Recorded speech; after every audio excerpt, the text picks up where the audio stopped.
switch over to SQUIRE. So at this time, I'd like to introduce you to Mr. Chris Taylor. He's the technical manager and designer of the SQUIRE system. And during today's webinar, we're going to be going through the different fields in SQUIRE. And these are some of the topics we'll discuss today. Getting started, what's on the home page, the non-public staff information entries, staff specialties, credentials, and licensure, background and restraint and seclusion information, and then the new program information form that's on SQUIRE. So with that, Chris will take it away. Hello, everyone. Again, my name is Chris. Thanks for joining us. I'm going to go over the QuickBase application, SQUIRE, and kind of start off just walking through the application itself. So there's a couple ways that you can get into QuickBase. Once you have access to it, which you should, there'll be an email that will be sent out that will have a link. But you don't have to follow that link. If you go to the octo.quickbase.com site with your login, you'll have the app listed, and it's, although called SQUIRE, the official name is the OSSE non-public monitoring application. So you can click on that, and that will get you into the application here.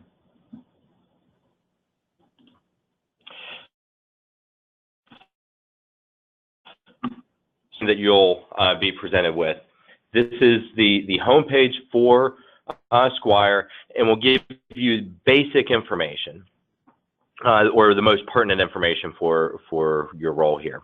So you'll see up top we have a useful links, which is the all staff info report, and we'll get into that in just a little bit. We have a button to add new staff, and then we have two reports right here with really important information for your organization. We have the staff with missing credentials, and then the credentials expiring within 30 days. So that kind of gives you a quick snapshot when you log in of those staff members who may need some attention. You know, whether it's a credential expiring or they just not have a credential at all. So let's go in, and I'm going to start off by adding a new staff member here. So I'm going to click the green button to add staff. And you'll see we had the first selection up here is the staff type. So we can do a related service provider, teacher, daycare provider, administrator, or other. And depending on your selection, the screen field options will change. So if I select teacher here, you'll see a series of buttons appear, as well as general information for the staff member. If I switch this over to a related service provider, you'll see some additional buttons pop up, as well as an additional field for the MPI number under your staff information. So I'm going to enter this as a related service provider. I'm just going to enter some somewhat fictitious information, but let's go and put Edgar in here.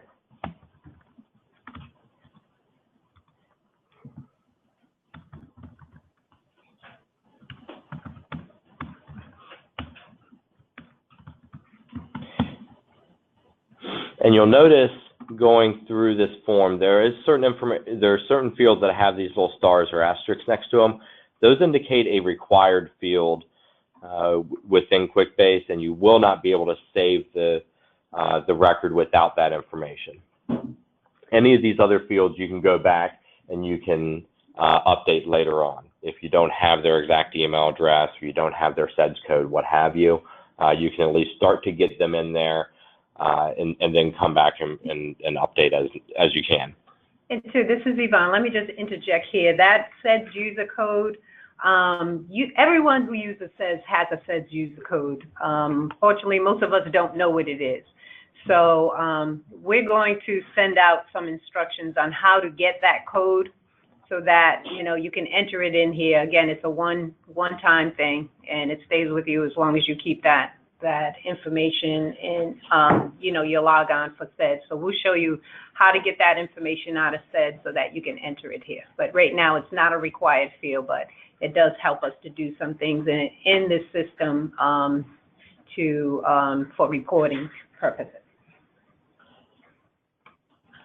Okay, thanks, Siobhan. So now that we've gone through and we've entered some of the general information for the staff member, where you get to the one piece that may be slightly tricky, but we want to make sure that we remember this whenever we're entering a new staff member. With the way Esquire is set up, you only have access to see the staff members who are associated with your school. If we save this record now without associating this Edgar to our school, then this record will save, but we would not have access to that. So once we go in, we get the basic information set up. The first thing you want to do is go in and add the school provider assignment. And this is going to prompt you for a save. And then it's going to bring us to our school assignment page. So here I can go in, I can add the campus assignment. And this, again, will only show the campuses that you are associated with. I'm only associated with this one, but if you're associated with multiple campuses, each one would show up in this box here.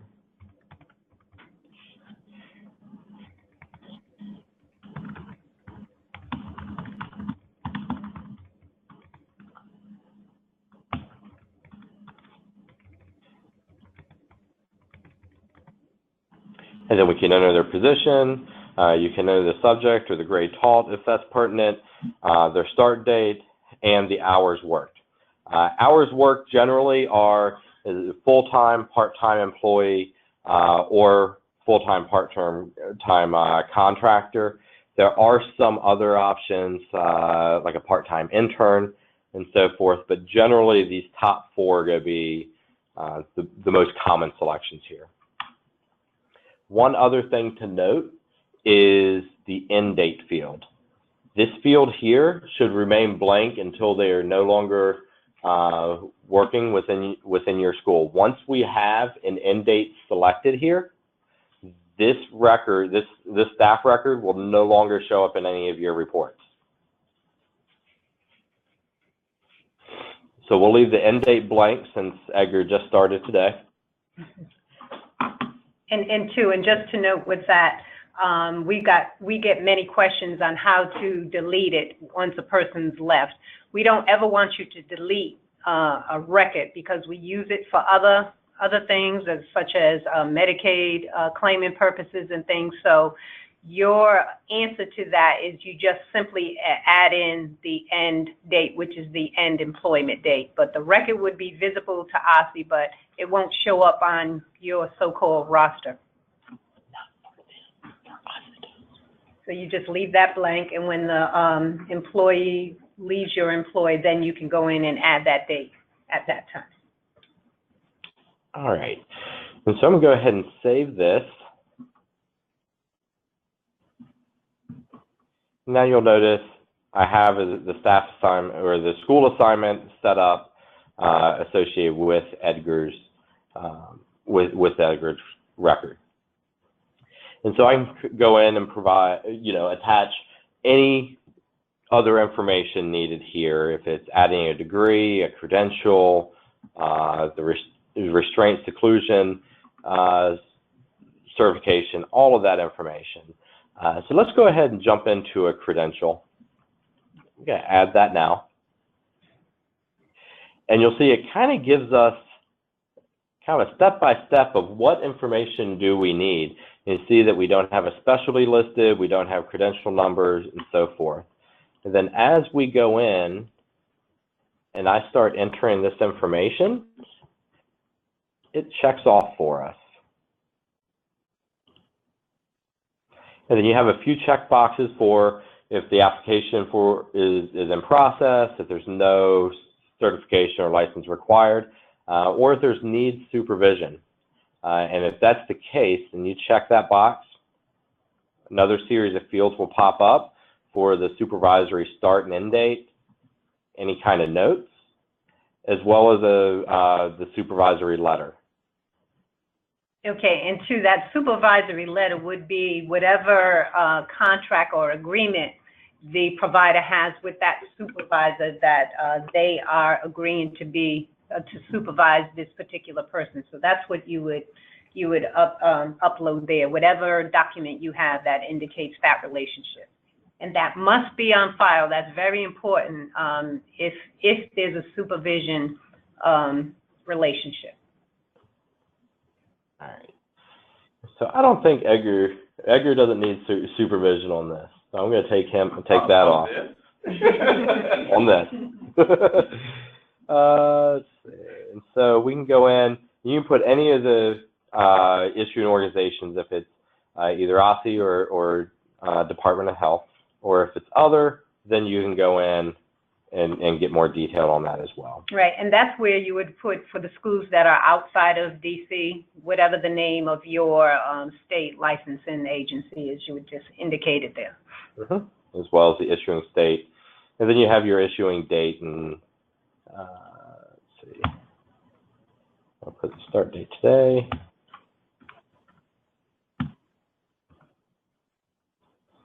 And then I have all that information. And the last piece is going through and uploading the credential image. So I'll go down here to this browse button.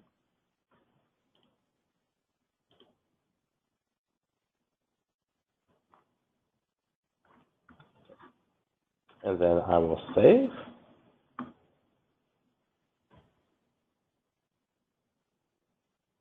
And then you'll notice we have them down here. Now I can go in and add my restraint and seclusion certification.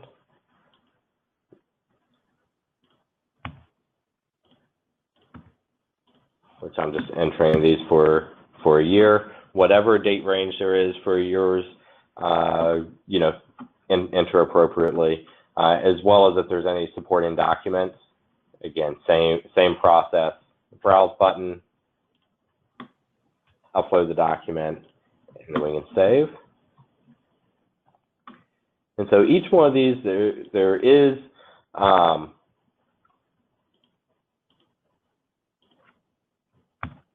the ability to enter multiple records of each type. So you may have multiple background checks, multiple credentials, etc. But we've definitely streamlined this process specifically around the credentialing piece, where you don't have, you know, the 6, 7 screens that have been in the past for entering their credentials.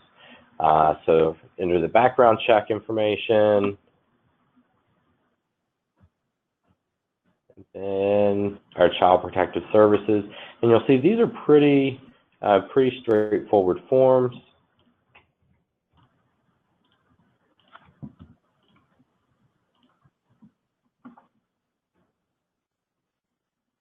And you'll see this information filled out down below, and you have all this information set. Now I'm going to go ahead and save this record.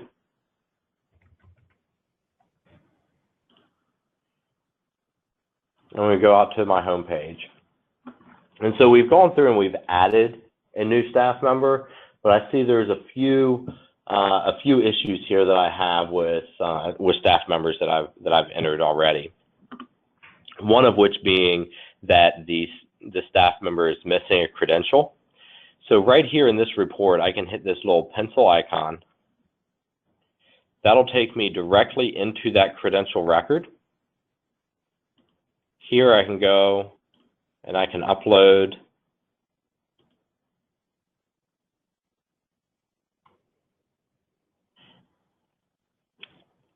and then that'll take me back. And then for the credentials expiring within 30 days, Again, hit that pencil.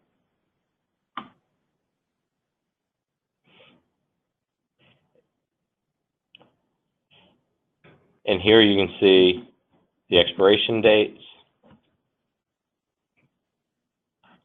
And we can go through and update if needed.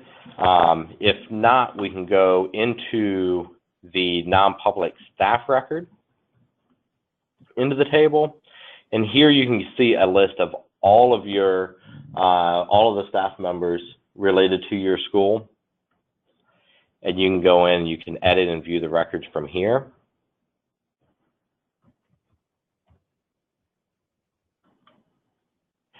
And in this case, if we have an expired credential, then instead of going through and updating the actual credential record, we want to go through and update with the new credential. Say there's a new credential number for the following year. What we can do here, we have a button to copy the expired credential. I can click that, and it copies basic information across. I can fill this information out now. I can put my updated credential image on. And then if anything else is changed on here, I can go through and make those changes as well. If the credential number changed or anything like that. And then I can save that record.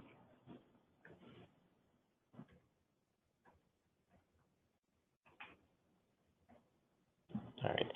And so as far as reports go within Esquire, there's really two reports that are going to be, I'd say, most useful as you're managing your staff here. The first one, and this is coming from the home page, is the all staff information. And if we click on that, it'll show you a listing of all the staff members for your school, as well as employment, start, end dates, your supervision start and end dates, sanction, start and end, if they're restraint certified, really all the key pieces of information we want to make sure that we're tracking will be set in here. Quick snapshot, you can go in and you say, oh, Jackie, I haven't entered Jackie's restraint training. She's not restraint certified. So then I know I can go right into Jackie's record and I can make that update. Or I can go through and contact Jackie to see if she has completed that training. Now the other report is simply accessed on the non-public staff table. And we saw a glimpse of this earlier. And this is just from your staff homepage, a quick report showing the name, the campus they're associated with, and then their status message. So you'll see for Jackie's, no MPI numbers listed. We don't have the restraint seclusion check. We don't have a criminal background check, and we don't have the Child Protective Services check. So right here, you can get a quick view of what do I need for my staff members. If you are associated with multiple campuses, you'll have these filters on here over on the left-hand side as well. I'm only associated with one, so it only gives me that. If you have multiple, you click on whichever one, narrow that focus, and only see the results for one of those schools at a time if you wish.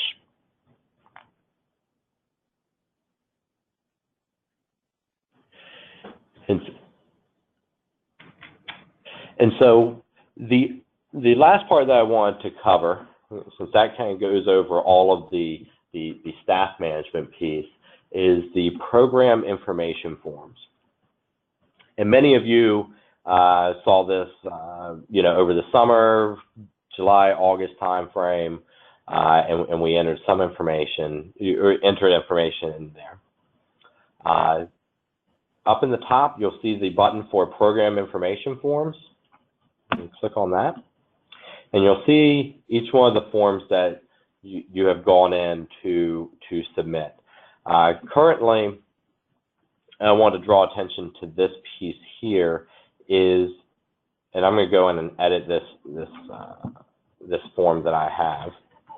And this is just general information for your school or campus, address, contact information, and various statistics for your school.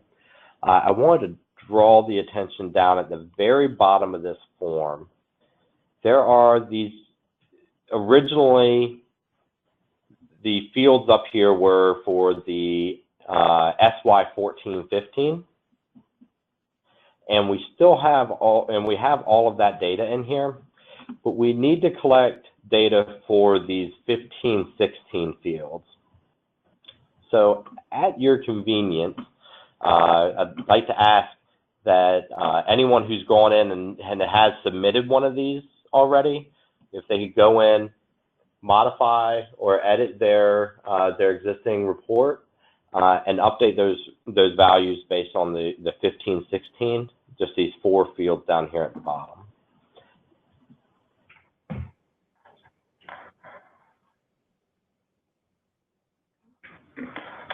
And that's it for the program information piece. And with Esquire. Some troubleshooting tips. Some of the things that we had seen, you know, as Chris demonstrated how to add a new staff or how to update the staff, just be careful and be leery of if you've entered information and you don't see it. We would rather you contact us and ask us than to do it again and do it again and do it again, because what it does is it creates additional records. And now you have, for example, Chris Taylor, and he's missing a whole bunch of credentials and information. So he's going to show up on your tabs, but you got him in there 3 or 4 times. So a lot of that is due to a lack of putting in the school assignment information. If I put in Chris, but I don't put which one of my school campuses, or even that I indicate that he is part of my school, and even if you have 1 campus, you have to fill that in. If you don't do that, you won't see the record, and there's a whole lot of things that triggers off. But that's one of the biggest errors that we've seen. But we've tried to tailor the system, so that it will prompt you to go in that direction, so you won't do that anymore. So again, if you're not seeing stuff, rather than you trying again, or rather you give Jackie a call or whatever, so that we don't create all these duplicate records. Because right now, Chris, tell me, is there a way to clean up duplicate records?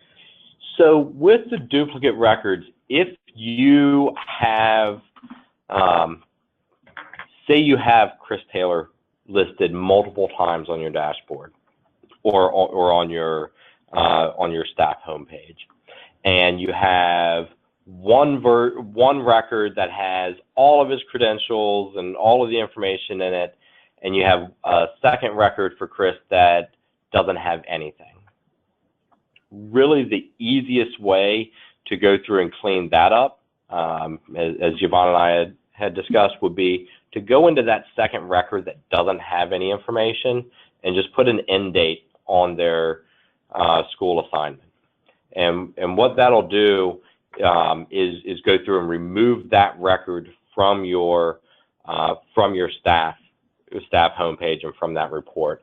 But it doesn't remove the record from the system, so OSSE can still see it internally if needed. And additionally, what we were also requesting from non-publics, if they have duplicate records, is to include in the last name duplicate.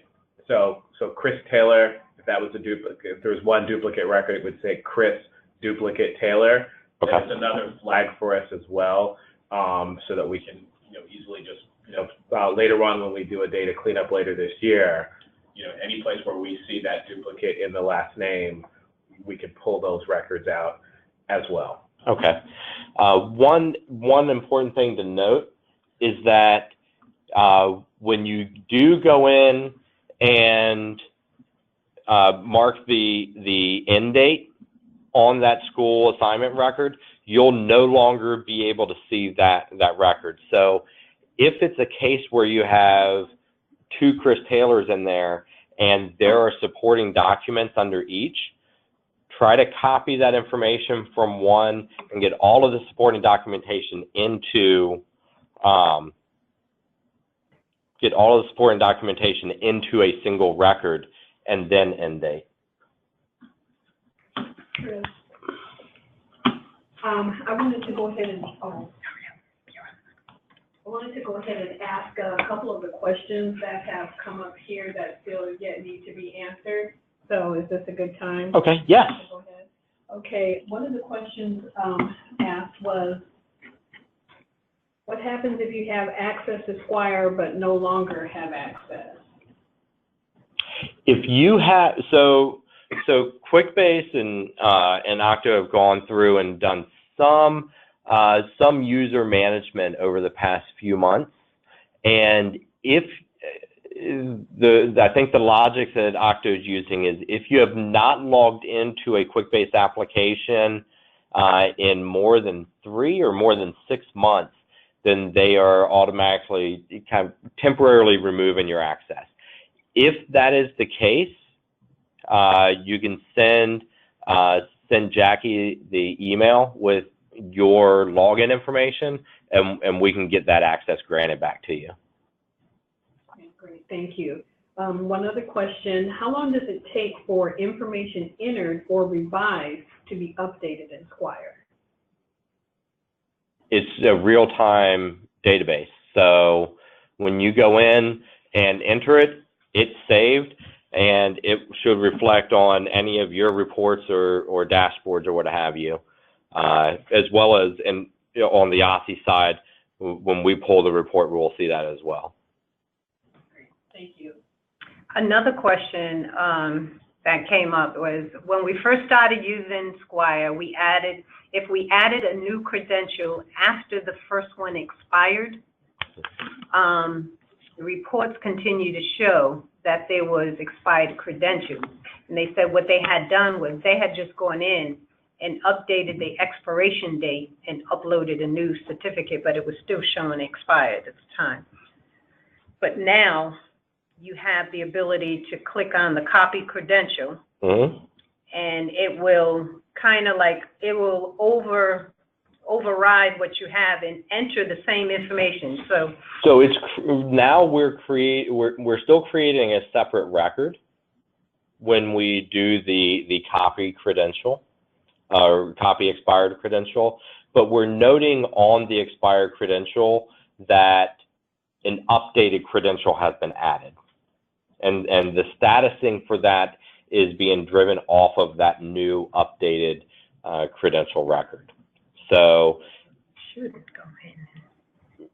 yeah, so if you have an expired credential and you haven't done any updates or haven't added the new one, then that expired credential message will stay on there. Once you go in, you do the add that new credential, then the expired credential message should go away, and it should show active or as a current credential. Okay, so the point being, don't just go in and change the date. Do not change the date. Don't change the date on the current expired one and upload. You just click that copy. It'll create a new record for you, put in the information, and you just have to put in the new dates, and then you update upload the actual credentials. So, yep. Let's see. There's one question in there that states, what if Jackie doesn't require an NPI?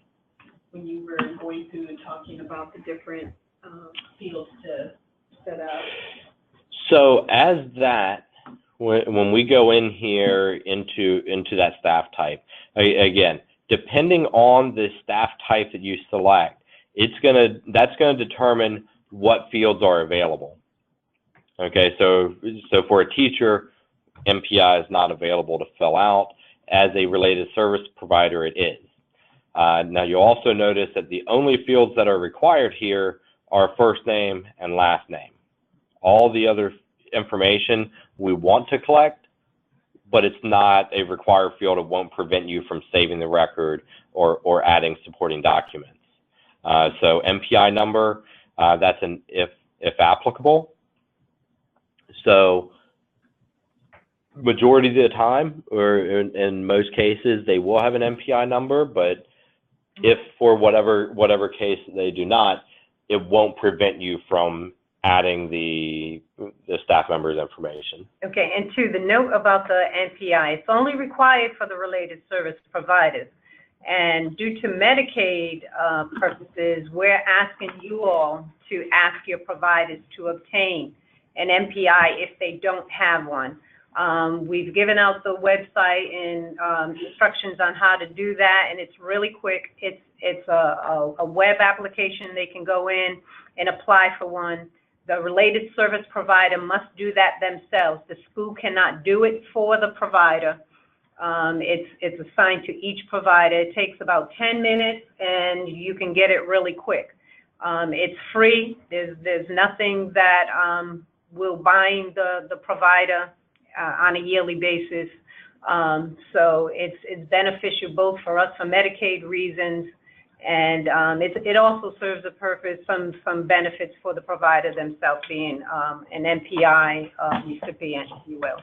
So we ask that you ask all your providers to get them, because we can't submit Medicaid claims if they don't have an NPI.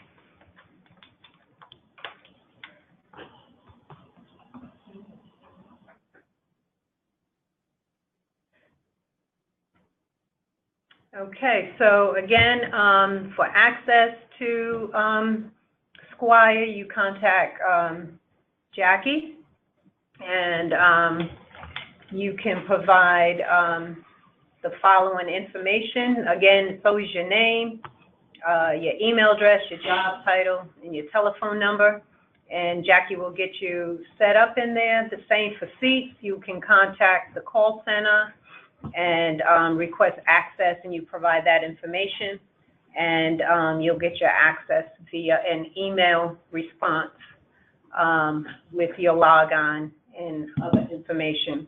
The other thing that you should know regarding Esquire, and both of these are systems that you are responsible for continuous input and to maintain and to monitor to ensure that it's up to date. So again, best practices for seats is to enter the attendance twice a week, and then don't forget at the end of the month to hit the submit button. And then Esquire, the non-public staff, and you can designate somebody to do this. This is not a I have to do it myself thing. But you can designate the POC to put in the credential information. So it's very, very important that you put it in and you keep it up to date. Again, if you do this on a regular basis, you won't get backlogged and out of date on most of your things. Again, we need it for Medicaid purposes and for monitoring purposes. There's a question actually that just requested that could we review the process for updating the expired credential again? Okay. Chris, the question is to demonstrate the process for updating credentials. We can do that really quickly. You got it, Chris. Okay. Okay, so you should see my screen now. Again, I'm on the staff homepage. And go in for, I have one under here, so I'm going to go into Chris's record. Scroll down to the, under the specialties and credential information, and you have the button to copy expired credential.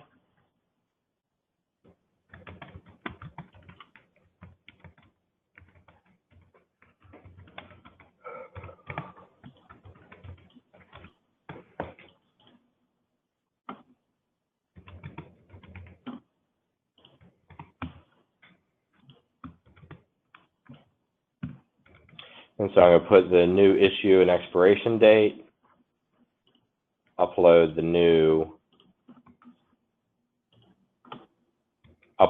credential image, all the other information copied over for me. And so then I can go ahead and save.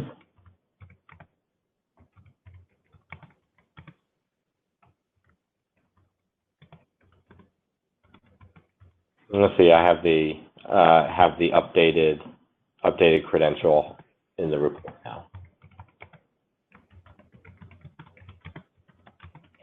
If there's any other questions, they can be sent via email, and we'll be more than glad to answer them. And the slides will show our email addresses, and we will be sure to respond to you. If you, in your email, will go ahead and give full detail to your questions. Okay, and one last thing before you go.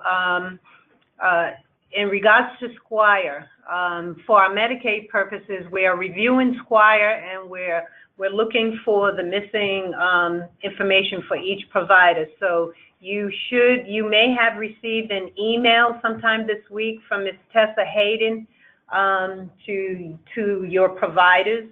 That's what we use the email in there for. Just to advise them that we're missing some credential information. So if you receive that information, we ask that you go into the system and do your views, use the reports, use the missing information on your dashboard to identify those people, and just work on updating all those credentials or whatever the missing items may be.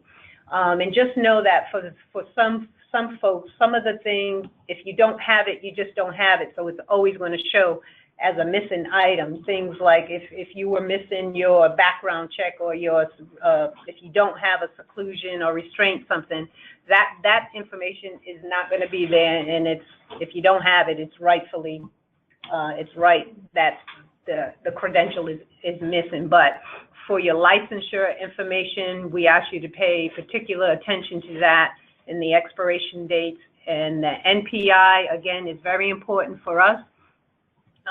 So if you could get that information into the system, we really appreciate it. So this concludes our webinar. Again, you can you can submit additional questions directly to me at the email you see on the screen, or to Edgar. And we'll be glad to take your questions. Again, for access to seats, you contact the help desk, or you can send an email with questions and whatever you need. And for SQUIRE, you send your information to Jackie for access and any troubleshooting items. We will send out a copy of a PowerPoint of this whole presentation to everyone who signed up, so you will get a copy of this. And also just note that on the seats application, a lot of this stuff is already there. You have help guides up there, you have frequently asked questions, you have LEA code identifiers, so a lot of the stuff is already built into seats. But we're going to send this out as one whole PowerPoint, both seats and SQUIRE together. All right, thank you, and good afternoon.